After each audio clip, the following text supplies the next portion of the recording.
YouTube, what's going on? I'm here with Vin, special guest, Derby Boy, but special guest on the Spurs Talk. Normally film these by myself, but he was here today to watch misery. Your misery, not My mine. misery. That was an absolute brutal game. We lost to West Ham 2-1 in 95 minutes at Tottenham Hotspur Stadium.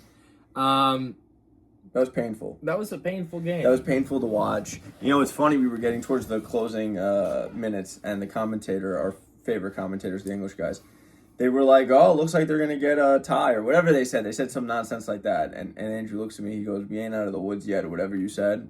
2 seconds later. And then the corner happened, and I'm like, Vin, this is off a corner. And what happens off the corner?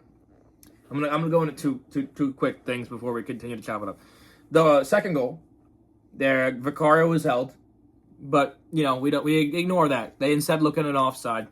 Then on another opportunity the Spurs had to score, Xavi Simons was fouled in the box, and there was also a handball where the guy deliberately didn't get his hand out of. Like, they showed it, and they're like, yeah, that's a handball, but it wasn't intentional, so of course they ignore it. But they investigate that and not the foul in the box on Xavi Simons. But okay, it took away. That's 2 goal opportunities in the one play that could have gone either way for the Spurs. Either way, we lost. Like, we blew the game. We needed to beat this team, dude. 100%. And now the Spurs are sitting in, 14th place, and they need to beat Burnley next week.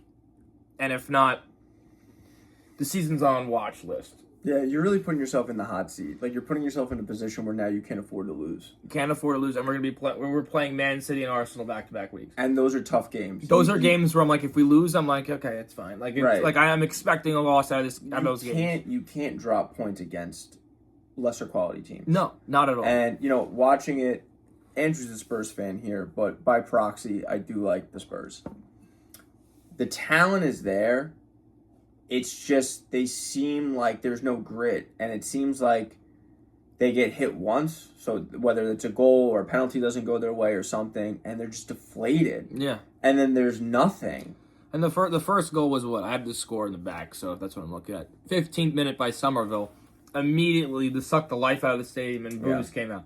And I understand fans getting upset with the team. Trust me, I've seen it. I get frustrated with my Yankees. I get frustrated with all the teams that I like at some point or other throughout the year. Mm-hmm. It's just sports. You get frustrated with your team. But then you go out there and you don't rally behind it, and they rally too late. Like, Romero scored in the 64th minute. Why did it take us that long until the second half to get hype and get behind each other and the fans? And the fans were cheering.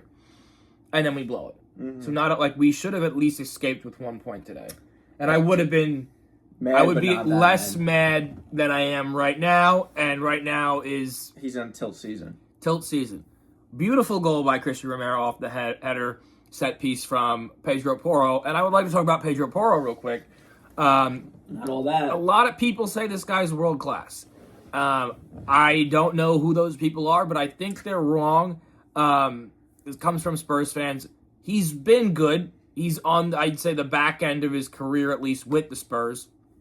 But you saw it today. He's actively yelling at his other teammates. He has this bravado about him and this cockiness about him, which is fine if you perform.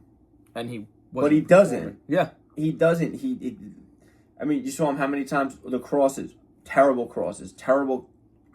kicks, terrible corners. The throw-ins were awful. It's just awful. Or I don't know what was going on with the Spurs today, but Andrew was on it today. And you could watch the full reaction of us, but anger. They're kicking it outside the box off a corner. Why just see if we can drive get a header in? Yeah. No. They were just passing it straight to the guy at the top of the key with not enough oomph on it. Right. And it's straight to the... But it's everybody else's fault to that guy. Yeah, he didn't move the ball quick enough. Yeah. So, overall, horrible game. Rough to watch. Spurs lose 2-1. Season's on watch list. I'm on life support. Well, that meme is hilarious.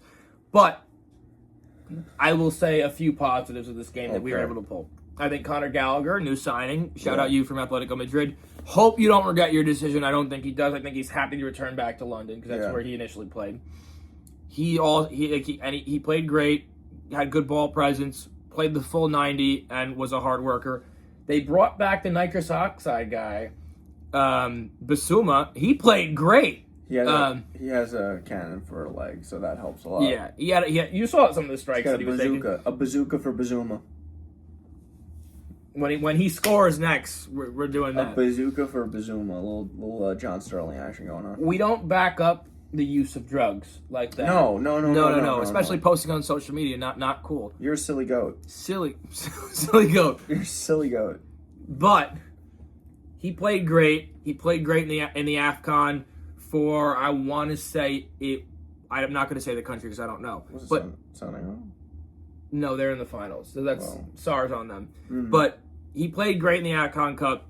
He came back into form, so I'm fine letting him play. Like, again, not ideal until people come back healthy. Let him play. Start him, let him run around. He's fast, has a lot of energy. Bazooka for Basuma, love that. And overall, the season's on a little bit of a watch list. It is. I'm on life support. Let me know down below in the comment section below what you think of the Spurs season and how we can get better. And apparently Thomas Frank might get fired after Tuesday game versus Dortmund. So let me know down below if you think that's a good idea, and we'll see you both in the next one. Catch you later. Peace.